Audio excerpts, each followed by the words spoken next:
क्या आप जानते हैं अफेयर सिर्फ रिलेशनशिप को नहीं तोड़ता, वो आपके ब्रेन के ऑपरेटिंग सिस्टम को भी हिला देता है। और इसीलिए ब्रेकअप या बिट्रायल के महीनों बाद भी कुछ लोग मूव ऑन नहीं कर पाते। वो बोलना चाहते हैं लेकिन दिमाग बार बार उसी इंसान के पास चला जाता है। वो स्ट्रॉन्ग बनना चाहता है लेकिन बॉडी एंजाइटी, पैनिक और ओवर थिंकिंग से बाहर नहीं आ पाता।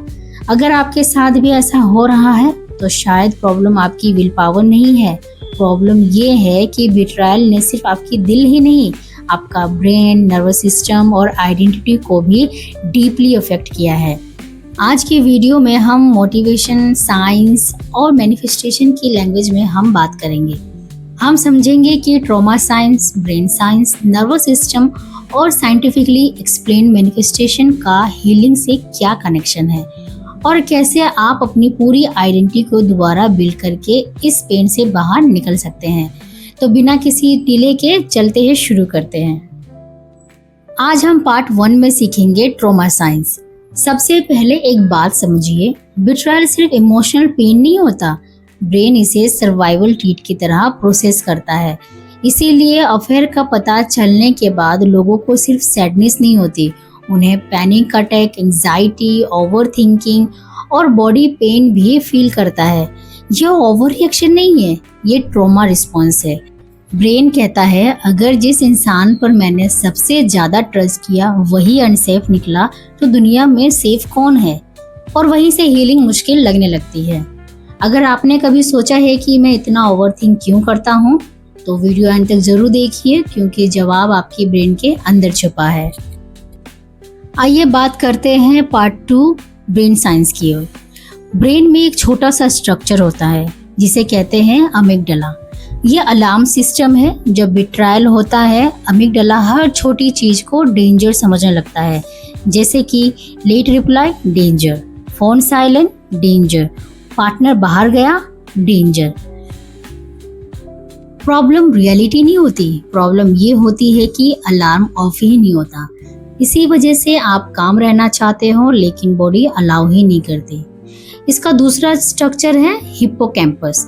ये मेमोरीज को ऑर्गेनाइज करता है, लेकिन ट्रॉमा के बाद ब्रेन बार बार वही चीज नोटिस करता है जिसे वो भूलना नहीं चाहता। इसीलिए लोग कहते हैं मैं उस दिन को भूल ही नहीं पा रहा। ये ऑब्सेशन नहीं है, ये ट्रॉमा मेमोरी है। आइए पार्ट 3 में बात करेंगे नर्वस सिस्टम। अब सबसे इम्पोर्टेंट बात हीलिंग, यानी कि हीलिंग सिर्फ माइंड से नहीं होती, हीलिंग बॉडी से शुरू होती है। क्योंकि बिट्रायल के बाद नर्वस सिस्टम सर्वाइवल मोड में चला जाता है। जैसे कि कभी फाइट हुआ, हर बात पर गुस्सा करना, फिर कभी फाइट हुआ, सबसे दूर भाग जाना, तो कभी फ्रीज हो जाना, इमोशन ही फील ना होना। और जब तक नर्वस सिस्टम को सेफ्टी फील नहीं होती तब तक पॉजिटिव अफर्मेशन काम ही नहीं करता। इसलिए पहला स्टेप है बॉडी को सिग्नल दो, जैसे कि आप खुद को कहो यू आर सेफ नाउ। यहाँ एक सेकेंड रुककर खुद से पूछिए क्या आपका दिमाग अभी भी पास्ट में जी रहा है।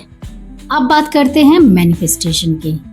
यही लोग सबसे बड़ी गलती करते हैं।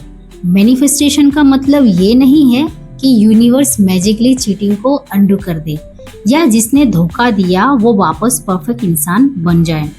साइंस ऐसा नहीं कहती, लेकिन साइंस ये जरूर कहती है कि आपके रिपीटेड थॉट्स, रिपीटेड इमोशंस और रिपीटेड बिहेवियर्स आपके ब्रेन के न्यूरल पाथवेज को शेप देते हैं। इसी प्रोसेस को हम न्यूरोप्लास्टिसिटी कहते हैं। जिस चीज को आप रोज रिपीट करते हो, ब्रेन उसी डायरेक्शन में स्ट्रॉन्ग कनेक्शन बनाता है। अगर आप रोज सिर्फ बिट्रायल को रिपीट करोगे तो ब्रेन पेन को ऑटोमेट कर देगा। अगर रोज हीलिंग प्रैक्टिस करोगे तो ब्रेन नए पाथवेज बनाना शुरू करेगा। यही मैनिफेस्टेशन का साइंटिफिक बेस है।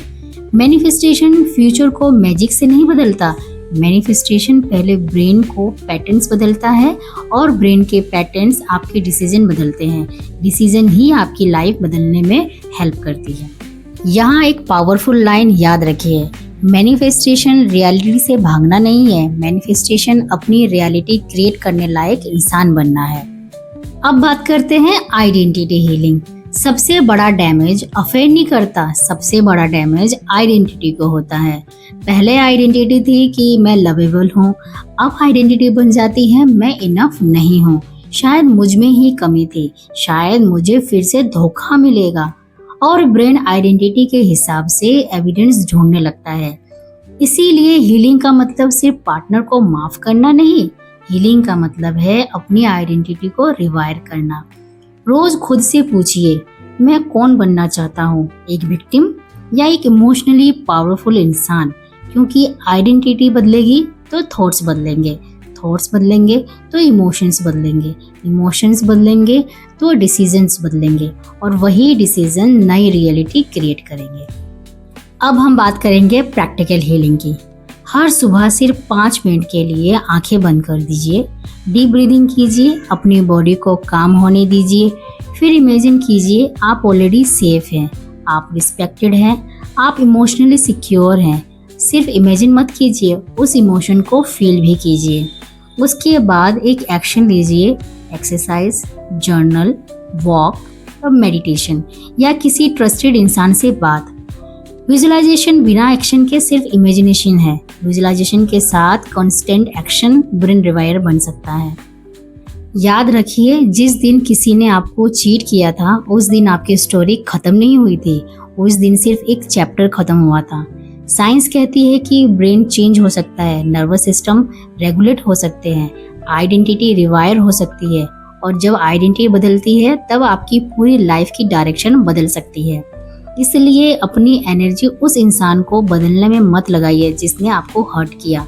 अपनी एनर्जी उस वर्जन को क्रिएट करने में लगाइए जो कभी अपनी वैल्यू किसी और के बिहेवियर से डिफाइन नहीं करेगा। अगर आज की वीडियो ने आपको हीलिंग को एक नए साइंटिफिक पर्सपेक्टिव से देखना सिखाया है तो इस वीडियो को लाइक, शेयर एंड कमेंट में सिर्फ एक वर्ड लिखिए, हीलिंग। मैं आपके कमेंट्स पढ़ती हूँ और उनसे ही इस सीरीज के अगले टॉपिक डिसाइड करती हूँ।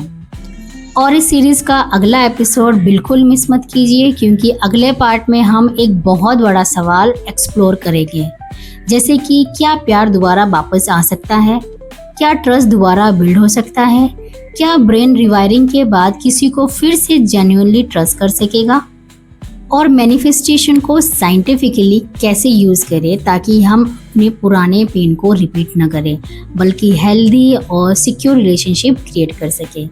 अगर आप सिर्फ ब्रेकअप या बिट्रेयल से रिकवर नहीं बल्कि अपनी आइडेंटिटी और फ्यूचर रिलेशनशिप को कॉन्शियसली ट्रांसफॉर्म करना चाहते हैं तो इस सीरीज़ का अगला एपिसोड ज़रूर देखिए।